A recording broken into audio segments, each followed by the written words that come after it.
आप सभी को फन एंड रिलीजियस चैनल की तरफ से प्यार भरा नमस्कार। आइए सुनते हैं आज का प्रसंग। महाकालेश्वर ज्योतिर्लिंग की कहानी। उज्जैन नगरी में स्थित महाकाल ज्योतिर्लिंग शिव जी का तीसरा ज्योतिर्लिंग कहलाता है। यह एकमात्र ज्योतिर्लिंग है जो दक्षिण मुखी है। इस ज्योतिर्लिंग से संबंधित दो कहानियां पुराणों में वर्णित है जो इस प्रकार है। शिव पुराण में वर्णित कथा के अनुसार शिव पुराण की कुटिरुद्र संहिता के 16वें अध्याय में तृतीय ज्योतिर्लिंग भगवान महाकाल के संबंध में सूत जी द्वारा जिस कथा को वर्णित किया गया है उसके अनुसार अवंती नगरी में एक वेद कर्मरत ब्राह्मण रहा करते थे। वे अपने घर में अग्नि की स्थापना कर प्रतिदिन अग्निहोत्र करते थे और वैदिक कर्मों के अनुष्ठान में लगे रहते थे। भगवान शंकर के परम भक्त वह ब्राह्मण प्रतिदिन पार्थिव लिंग का निर्माण कर शास्त्र विधि से उसकी पूजा करते थे। हमेशा उत्तम ज्ञान को प्राप्त करने में तत्पर उस ब्राह्मण देवता का नाम वेदप्रिय था। वेदप्रिय स्वयं ही शिव जी के अनन्य भक्त थे, जिसके संस्कार के फलस्वरूप उनके शिव पूजा परायण ही 4 पुत्र हुए। वे तेजस्वी तथा माता पिता के सद्गुणों के अनुरूप थे। उन चारों पुत्रों के नाम देवप्रिय, प्रियमेधा, संस्कृत और सुवृत थे। उन दिनों रत्नमाल पर्वत पर दूषण नाम वाले धर्म विरोधी एक असुर ने वेद, धर्म तथा धर्मात्माओं पर आक्रमण कर दिया। उस असुर को ब्रह्मा से अजेयता का वर मिला था।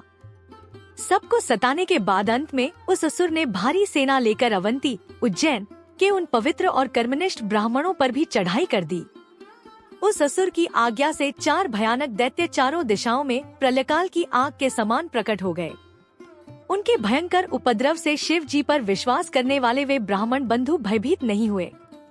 अवंती नगर के निवासी सभी ब्राह्मण जब उस संकट में घबराने लगे, तब उन चारों शिवभक्त भाइयों ने उन्हें आश्वासन देते हुए कहा, आप लोग भक्तों के हितकारी भगवान शिव पर भरोसा रखें। उसके बाद वे चारों ब्राह्मण बंधु शिव जी का पूजन कर उनके ही ध्यान में तल्लीन हो गए। सेना सहित दूषण ध्यान मग्न उन ब्राह्मणों के पास पहुंच गया। उन ब्राह्मणों को देखते ही ललकारते हुए बोल कि इन्हें बांधकर मार डालो। वेदप्रिय के उन ब्राह्मण पुत्रों ने उस दैत्य के द्वारा कही गई बातों पर ध्यान नहीं दिया और भगवान शिव के ध्यान में मग्न रहे। जब उस दुष्ट दैत्य ने यह समझ लिया कि हमारे डांट डपट से कुछ भी परिणाम निकलने वाला नहीं है, तब उसने ब्राह्मणों को मार डालने का निश्चय किया। उसने ज्यों ही उन शिव भक्तों के प्राण लेने हेतु शस्त्र उठाया, त्यों ही उनके द्वारा पूजित उस पार्थिव लिंग की जगह गंभीर आवाज के साथ एक गड्ढा प्रकट हो गया और तत्काल उस गड्ढे से विकट और भयंकर रूपधारी भगवान शिव प्रकट हो गए।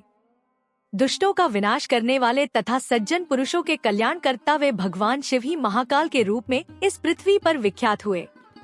उन्होंने दैत्यों से कहा, अरे दुष्टों, तुझ जैसे हत्यारों के लिए ही मैं महाकाल प्रकट हुआ हूँ। इस प्रकार धमकाते हुए महाकाल भगवान शिव ने अपने हुकार मात्र से ही उन दैत्यों को भस्म कर डाला। दूषण की कुछ सेना को भी उन्होंने मार गिराया और कुछ स्वयं ही भाग खड़ी हुई। इस प्रकार परमात्मा शिव ने दूषण नामक दैत्य का वध कर दिया। जिस प्रकार सूर्य के निकलते ही अंधकार छट जाता है, उसी प्रकार भगवान आशुतोष शिव को देखते ही सभी दैत्य सैनिक पलायन कर गए। देवताओं ने प्रसन्नता पूर्वक अपनी दंदुभिया बजाई और आकाश से फूलों की वर्षा की। उन शिवभक्त ब्राह्मणों पर अति प्रसन्न भगवान शंकर ने उन्हें आश्वस्त करते हुए कहा कि मैं महाकाल महेश्वर तुम लोगों पर प्रसन्न हूँ, तुम लोग वर मांगो। महाकालेश्वर की वाणी सुनकर भक्ति भाव से पूर्ण उन ब्राह्मणों ने हाथ जोड़कर विनम्रता पूर्वक कहा, दुष्टों को दंड देने वाले महाकाल शंभु, आप हम सबको इस संसार सागर से मुक्त कर दें।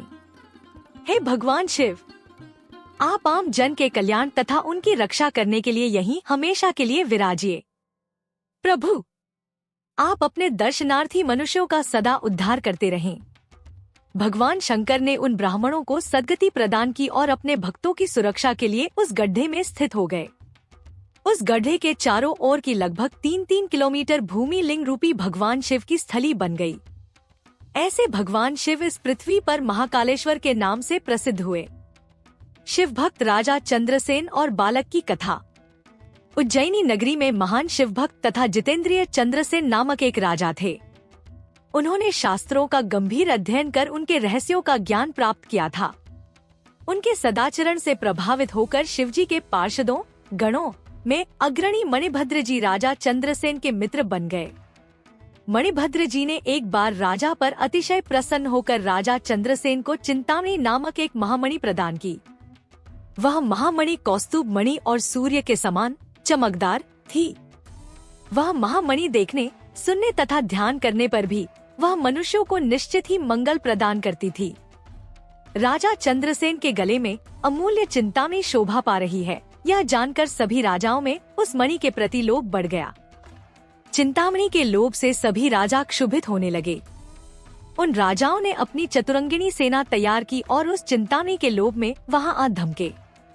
चंद्रसेन के विरुद्ध वे सभी राजा एक साथ मिलकर एकत्रित हुए थे और उनके साथ भारी सैन्य बल भी था। उन सभी राजाओं ने आपस में परामर्श करके रणनीति तैयार की और राजा चंद्रसेन पर आक्रमण कर दिया। सैनिकों सहित उन राजाओं ने चारों ओर से उज्जैनी के चारों द्वारों को घेर लिया। अपनी पुरी को चारों ओर से सैनिकों द्वारा घिरा हुआ देखकर राजा चंद्रसेन महाकालेश्वर भगवान शिव की शरण में पहुंच गए। वे निश्चल मन से दृढ़ निश्चय के साथ उपवास व्रत लेकर भगवान महाकाल की आराधना में जुट गए। उन दिनों उज्जैनी में एक विधवा ग्वालिन रहती थी, जिसको इकलौता पुत्र था। वह इस नगरी में बहुत दिनों से रहती थी।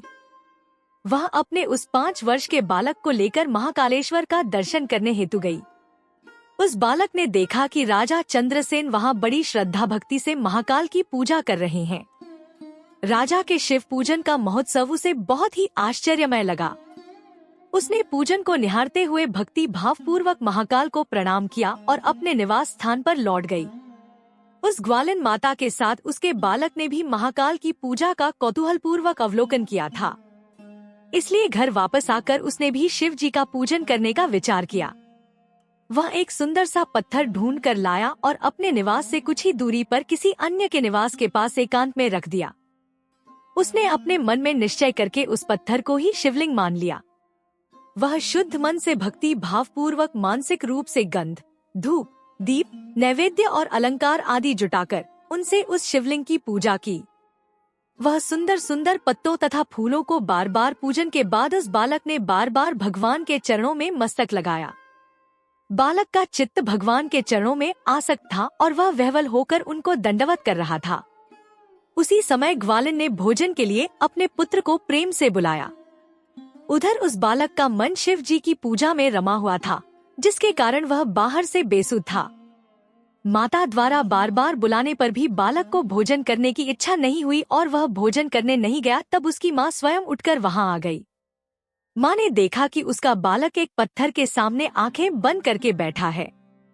वह उसका हाथ पकड़कर बार बार खींचने लगी, पर इस पर भी वह बालक वहां से नहीं उठा, जिससे उसकी माँ को क्रोध आया और उसने उसे खूब पीटा। इस प्रकार खींचने और मारने पीटने पर भी जब वह बालक वहां से नहीं हटा, तो माँ ने उस पत्थर को उठाकर दूर फेंक दिया। बालक द्वारा उस शिवलिंग पर चढ़ाई गई सामग्री को भी उसने नष्ट कर दिया। शिव जी का अनादर देखकर बालक रो पड़ा। क्रोध में आग बबूला हुई वह ग्वालिन अपने बेटे को डांट फटकार कर पुनः अपने घर में चली गई। जब उस बालक ने देखा कि भगवान शिव जी की पूजा को उसकी माता ने नष्ट कर दिया, तब वह बिलख बिलख कर रोने लगा। हे देव, हे देव, महादेव, ऐसा पुकारता हुआ वह सहसा बेहोश होकर पृथ्वी पर गिर पड़ा। उसकी आंखों से आंसुओं की झड़ी लग गई। कुछ देर बाद जब उसे चेतना आई तो उसने अपनी बंद आंखें खोल दी। उस बालक ने आंखें खोलने के बाद जो दृश्य देखा, उससे वह आश्चर्य में पड़ गया। भगवान शिव की कृपा से उस स्थान पर महाकाल का दिव्य मंदिर खड़ा हो गया था। मणियों के चमकीले खंभे उस मंदिर की शोभा बढ़ा रहे थे। वहां के भूतल पर स्फटिक मणि जड़ दी गई थी। तपाए गए दमकते हुए स्वर्ण शिखर उस शिवालय को सुशोभित कर रहे थे। उस मंदिर के विशाल द्वार, मुख्य द्वार तथा उनके कपाट सुवर्ण निर्मित थे। उस मंदिर के सामने नीलमणि तथा हीरे जड़े बहुत से चबूतरे बने थे। उस भव्य शिवालय के भीतर मध्य भाग में गर्भगृह, करुणा वरुणालय, भूत भावन, भोलानाथ भगवान शिव का रत्नमय लिंग प्रतिष्ठित हुआ था। ग्वालिन के उस बालक ने शिवलिंग को बड़े ध्यानपूर्वक देखा। उसके द्वारा चढ़ाई गई सभी पूजन सामग्री उस शिवलिंग पर सुसज्जित पड़ी हुई थी। उस शिवलिंग को तथा उस पर उसके ही द्वारा चढ़ाई पूजन सामग्री को देखते देखते वह बालक उठ खड़ा हुआ। उसे मन ही मन आश्चर्य तो बहुत हुआ, किंतु वह परमानंद सागर में गोते लगाने लगा। उसके बाद तो उसने शिव जी की ढेर सारी स्तुतियां की और बार बार अपने मस्तक को उनके चरणों में लगाया। उसके बाद जब शाम हो गई तो सूर्यास्त होने पर वह बालक शिवालय से निकलकर बाहर आया और अपने निवास स्थल को देखने लगा। उसका निवास देवताओं के राजा इंद्र के निवास स्थान के जैसी सुशोभित हो रही थी। वहाँ सब कुछ शीघ्र ही सुवर्णमय हो गया था, जिससे वहाँ की विचित्र शोभा हो गई थी। परम उज्जवल वैभव से सर्वत्र प्रकाश हो रहा था। वह बालक सब प्रकार की शोभाओं से संपन्न उस घर के भीतर प्रविष्ट हुआ। उसने देखा कि उसकी माता एक मनोहर पलंग पर सो रही हैं। उसके अंगों में बहुमूल्य रत्नों के अलंकार शोभा पा रहे हैं। आश्चर्य और प्रेम में विह्वल उस बालक ने अपनी माता को बड़े जोर से उठाया। उसकी माता भी भगवान शिव की कृपा प्राप्त कर चुकी थी। जब उस ग्वालिन ने उठकर देखा तो उसे सब कुछ अपूर्व विलक्षण सा देखने को मिला। उसके आनंद का ठिकाना न रहा। उसने भाव विभोर होकर अपने पुत्र को छाती से लगा लिया। अपने बेटे से शिव के कृपा प्रसाद का संपूर्ण वर्णन सुनकर उस ग्वालिन ने राजा चंद्रसेन को सूचित किया। निरंतर भगवान शिव के भजन पूजन में लगे रहने वाले राजा चंद्रसेन अपना नित्य नियम पूरा कर रात्रि के समय पहुँचे। उन्होंने भगवान शंकर को संतुष्ट करने वाले ग्वालिन के पुत्र का वह प्रभाव देखा। उज्जैनी को चारों ओर से घेर कर युद्ध के लिए खड़े उन राजाओं ने भी गुप्तचरों के मुख से प्रातः काल उस अद्भुत वृत्तांत को सुना। इस विलक्षण घटना को सुनकर सभी नरेश आश्चर्यचकित हो उठे। उन राजाओं ने आपस में मिलकर पुनः विचार विमर्श किया।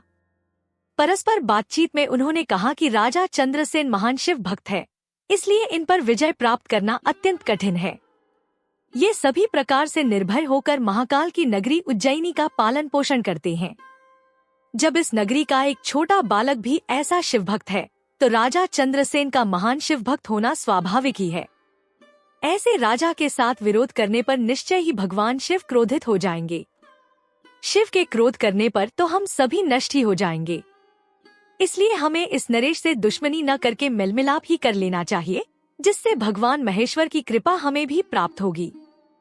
युद्ध के लिए उज्जैनी को घेरे उन राजाओं का मन भगवान शिव के प्रभाव से निर्मल हो गया और शुद्ध हृदय से सभी ने हथियार डाल दिए। उनके मन से राजा चंद्रसेन के प्रति बैर भाव निकल गया और उन्होंने महाकालेश्वर पूजन किया। उसी समय परम तेजस्वी श्री हनुमान वहां प्रकट हो गए। उन्होंने गोप बालक को अपने हृदय से लगाया और राजाओं की ओर देखते हुए कहा, राजाओं, तुम सब लोग तथा अन्य देहधारीगण भी ध्यानपूर्वक हमारी बातें सुने। मैं जो बात कहूँगा उससे तुम सब लोगों का कल्याण होगा। उन्होंने बताया कि शरीरधारियों के लिए भगवान शिव से बढ़कर अन्य कोई गति नहीं है, अर्थात महेश्वर की कृपा प्राप्ति ही मोक्ष का सबसे उत्तम साधन है। यह परम सौभाग्य का विषय है कि इस गोप कुमार ने शिवलिंग का दर्शन किया और उससे प्रेरणा लेकर स्वयं शिव की पूजा में प्रवृत्त हुआ।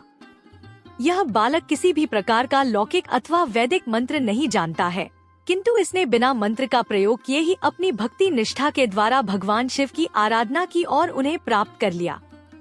यह बालक अब गोप वंश की कीर्ति को बढ़ाने वाला तथा उत्तम शिव भक्त हो गया है। भगवान शिव की कृपा से यह इस लोक के संपूर्ण भोगों का उपभोग करेगा और अंत में मोक्ष को प्राप्त कर लेगा। इसी बालक के कुल में इससे 8वीं पीढ़ी में महायशस्वी नंद उत्पन्न होंगे और उनके यहाँ ही साक्षात नारायण का प्रादुर्भाव होगा। वे भगवान नारायण ही नंद के पुत्र के रूप में प्रकट होकर श्री कृष्ण के नाम से जगत में विख्यात होंगे। यह गोप बालक भी, जिस पर भगवान शिव की कृपा हुई है, श्रीकर गोप के नाम से विशेष प्रसिद्धि प्राप्त करेगा। शिव के ही प्रतिनिधि वानरराज हनुमान जी ने समस्त राजाओं सहित राजा चंद्रसेन को अपनी कृपा दृष्टि से देखा। उसके बाद अतीव प्रसन्नता के साथ उन्होंने गोप बालक श्रीकर को शिव जी की उपासना के संबंध में बताया। पूजा अर्चना की जो विधि और आचार व्यवहार भगवान शंकर को विशेष प्रिय है, उसे भी श्री हनुमान जी ने विस्तार से बताया। अपना कार्य पूरा करने के बाद वे समस्त भूपालों तथा राजा चंद्रसेन से और गोप बालक श्रीकर से विदा लेकर वहीं पर तत्काल अंतर्ध्यान हो गए। राजा चंद्रसेन की आज्ञा प्राप्त कर सभी नरेश भी अपनी राजधानियों को वापस हो गए। कहा जाता है भगवान महाकाल तभी से उज्जैनी में स्वयं विराजमान है। हमारे प्राचीन ग्रंथों में महाकाल की असीम महिमा का वर्णन मिलता है। महाकाल साक्षात राजाधिराज देवता माने गए हैं। आज की कथा को यही समाप्त करते हुए आपसे विदा लेते हैं। आप ऐसे ही और कथाओं का आनंद लेने के लिए हमारे channel fun and religious stories को ज्यादा से ज्यादा लाइक करें, शेयर करें और सब्सक्राइब करें। धन्यवाद। जय श्री राम।